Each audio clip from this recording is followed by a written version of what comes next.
बांग्लादेश में चरमपंथी सरकार, हिंदुओं पर कब अत्याचार। ये खबर ऐसा लग रहा है जैसे पुरानी होने का नाम नहीं ले रही, या फिर इसे बांग्लादेश के कट्टरपंथी पुरानी होने ही नहीं दे रहे। लगातार हो रही बढ़ती घटनाएं इसका सबूत है। नमस्कार, आपके साथ हूं मैं राजीव शर्मा। बांग्लादेश में बढ़ते कट्टरपंथ, चरमपंथ पर आज चर्चा करने वाले हैं, लेकिन बड़ी खबर से शुरुआत कर लेते हैं। बांग्लादेश में हिंदुओं पर बढ़ता अत्याचार, बांग्लादेश में हिंदुओं पर हमले लगातार जारी हैं और ये बाकायदा सामने आ रहे हैं तस्वीरों के रूप में भी। लेकिन मोहम्मद यूनुस है कि मानता ही नहीं। पिछले 48 घंटे में 5 मंदिरों पर हमले हुए हैं। Nobel prize winner, Nobel peace prize winner Mohammad Yunus, propaganda बताता है इसको। हिंदू मंदिरों में मूर्तियां खंडित की जा रही हैं, उसकी तस्वीरें भी आ रही हैं, रोते बिलखते लोग दिख रहे हैं। लेकिन मोहम्मद यूनुस क्योंकि नोबेल प्राइज मिला हुआ है, लिहाजा उनको ये सब प्रोपेगेंडा लगता है। कट्टरपंथियों को खुली छूट दे दी है। जमात के नक्शे कदम पर चलते हुए मोहम्मद यूनुस दिखाई पड़ रहे हैं। 48 घंटों में 5 मंदिरों पर हमला, लोगों के घर तोड़े गए, मंदिरों को तहस नहस कर दिया गया। ऐसा लग रहा है कि बांग्लादेश में अब केवल और केवल इस्लाम के मानने वालों के लिए ही जगह तैयार करने की जमीन बना रहे हैं मोहम्मद यूनुस, और लिहाजा इसीलिए वो आंख फेर कर बैठे हैं।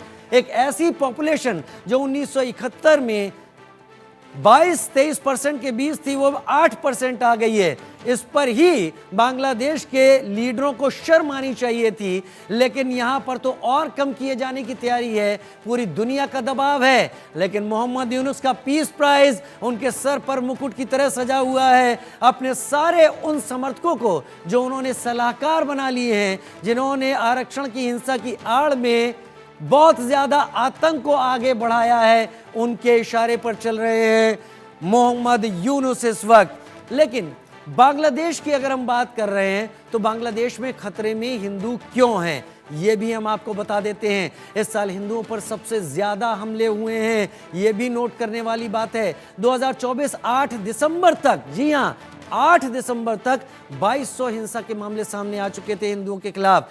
2024 में पाकिस्तान में केवल 112 हिंदुओं के खिलाफ मामले सामने आए थे।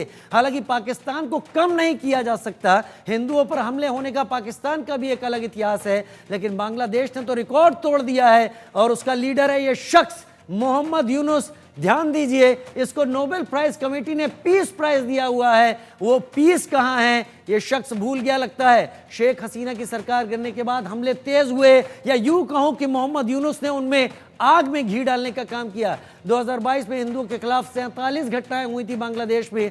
2023 में 302 हमले सामने आए। कट्टरता धीरे धीरे बढ़ रही थी और 2024 में सरकार उखाड़ फेंकने के बाद मोहम्मद यूनुस तो जैसे ड्रैकुला की तरह बन गया है। अब उसने ऐसे कट्टरपंथियों को खुली छूट दे दी है। हिंदुओं की सुरक्षा सुनिश्चित करने को भारत कह रहा है, लेकिन मोहम्मद यूनुस का पाकिस्तान से गोला बारूद मंगवाने पर ज्यादा जोर है। और जब पेट में चूहे दौड़ने लगे तो भारत की तरफ कटोरा भी फैला दिया कि 5 लाख टन चावल हमें डिस्काउंट रेट पर तो दे दीजिए, हमें एक बार फिर भारत को गाली देनी है। 2024 में अब तक 2200 से ज्यादा मामले दर्ज हो चुके हैं। आबादी देखिए, करीब 17 करोड़ है। मुस्लिम 91%, हिंदू अब 8.5% हैं और अदर्स 1% हैं। ये 8.5% कभी 23% के करीब हुआ करते थे, लेकिन वहां पर ये आबादी भी घटती चली गई। यहां पर समरसता, यहां पर उस नोबेल पीस प्राइज की दूरदर्शी सोच आखिर कहां जा रही है, जब हमलों के बाद भी वो घूमने में यकीन रख रहा है, काहिरा जा रहा है, मिस्र में जा रहा है और वहां जाकर मुलाकात शहबाज शरीफ से कर रहा है। मेरे साथ खास मेहमान इस वक्त जुड़ गए हैं। डॉक्टर मोहित शुक्ला मेरे साथ जुड़ गए हिंदू धर्मगुरु के तौर पर। Group captain retired UK Devnath रक्षा विशेषज्ञ के तौर पर मेरे साथ जुड़ गए हैं। अरविंद सिंह तेजावत विदेश मामलों के जानकार और फाजिल अहमद मुस्लिम स्कॉलर मेरे साथ इस वक्त जुड़ रहे हैं। डॉक्टर मोहित शुक्ला, पहले तो आपका ही रुख कर लेता हूं। हम पहले भी आपसे बात कर चुके हैं, तब भी हमले हो रहे थे। हम आज भी आपसे बात कर रहे हैं, अब भी हमले बदस्तूर जारी हैं। बांग्लादेश किस तरफ कदम बढ़ा रहा है, क्योंकि दूसरा देश है, भारत सीधे दखल नहीं कर सकता। हमारा एक ऐसा देश रहा है जहां जानबूझकर कट्टरपंथियों की यह सोच है कि वो बांग्लादेश और भारत के संबंध इतना बिगाड़ दें कि वो रिटर्न ना कर पाए, रिवर्स ना हो पाए।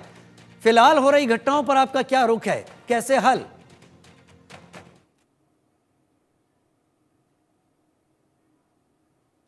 डॉक्टर मोहित शुक्ला, आवाज आ रही है आपको?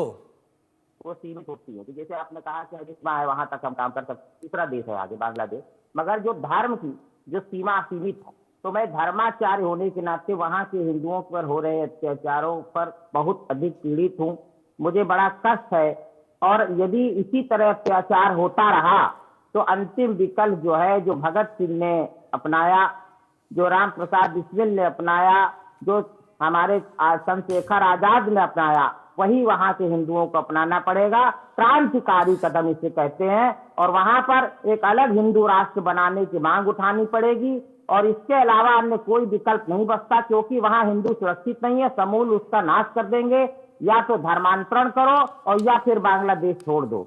ये वहां के कट्टरपंथियों की स्पष्ट विचारधारा है। और इसके ऊपर अगर आप अनुमति दे तो मैं 4 पंक्ति बोलना चाहता हूं। जी। भगवान हिंदुओं को पहली लगन लगा दे, सनातन धर्म के खातिर मिटना इन्हें सिखा।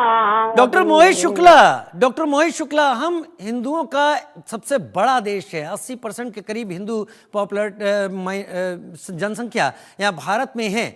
यहाँ भारत के धर्मगुरु एक सुर होकर अब तक क्यों नहीं सामने आए?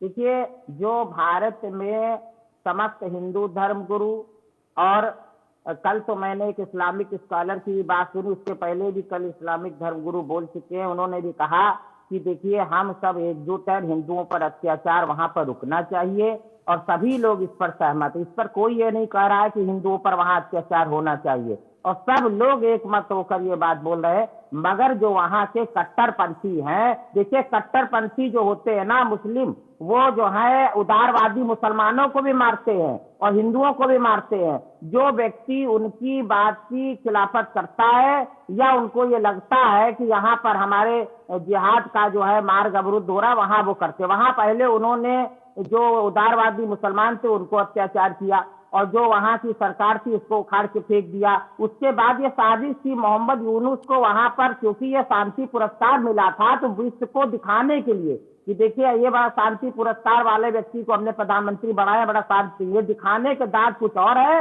और खाने के कुछ और होते कट्टरपंथियों के। तो इस प्रकार से ये वहां पर अब ये हिंदुओं को निशाना बना रहे हैं कि हमारा जो कट्टरपंथ है और जो शरीयत का कानून वहां लागू हो जाए, इसमें अगर हिंदू रहेंगे तो हमें सर्वधर्म समभाव को लेके चलना पड़ेगा, जैसे भारत चल रहा। तो ये मानसिकता वहां पर है, और इसको समझना पड़ेगा, तो पूरे विश्व को समझना पड़ेगा। भारत तो समझ ही रहा है, भारत के समस्त धर्मगुरु समझ रहे हैं, और यहाँ पर हिंदू मुस्लिम सब एक होकर, सिख ईसाई सभी चाहते हैं कि हिंदुओं पर अत्याचार ना हो। देखिए, अत्याचार कहीं पर भी होगा तो मानवता को जो है चोट पहुंचती है, मानवता को चोट पहुंचती है। मगर दुख इस बात का है कि जो वहां पर मुस्लिम है उनको हिंदुओं का सपोर्ट करना चाहिए, उनको सहयोग करना चाहिए, वो नहीं कर रहे। इस बात का जो है मुझे थोड़ा दुख है कि वहां से अगर सारे उदारवादी मुस्लिम इकट्ठे हो जाए और सारे हिंदू इकट्ठे हो जाए तो ये सारी समस्या का हल हो जाए, मगर ऐसा हो नहीं पा रहा है। उदारवादी मुस्लिम सोच रहा भाई हमें क्या करना, हमें आगे बढ़ने से क्या फायदा होगा, हमें चुप्पे बैठ जाने भलाई, हमारा तो नुकसान हो नहीं रहा है। ये उसी तरह हो रहा है जैसे नाव एक डूब रही थी, तो दूसरी तरफ जब उठ गई तो उधर 2 लोग बैठे, तो इधर तो जो ऊपर उठ गए उनका हमें क्या करना, भाई उधर डूब रही, उधर के लोग पानी निकाल, हमें क्या करना। तो वही हाल वहां के उदारवादी मुस्लिम सोच रहे, हिंदू काटा मारा जा, हमें क्या करना। अगर वो भी एकजुट हो जाए तो आप ये निश्चित जान लीजिए कि नहीं, मैं तो ये बात कह रहा हूं कि जय फिलिस्तीन का नारा लगाने वाले हमारे संसद में पहुंचे थे शपथ ग्रहण के दौरान। फिलिस्तीन का बैग लिए हुए लोग पहुंच जाते हैं, जो वहां पर अत्याचार की बात करते हैं, उनके समर्थन में खड़े होते हैं। क्यों नहीं इसी तरह की मुहिम भारत में उठाने वाले लोग दिखाई पड़ते?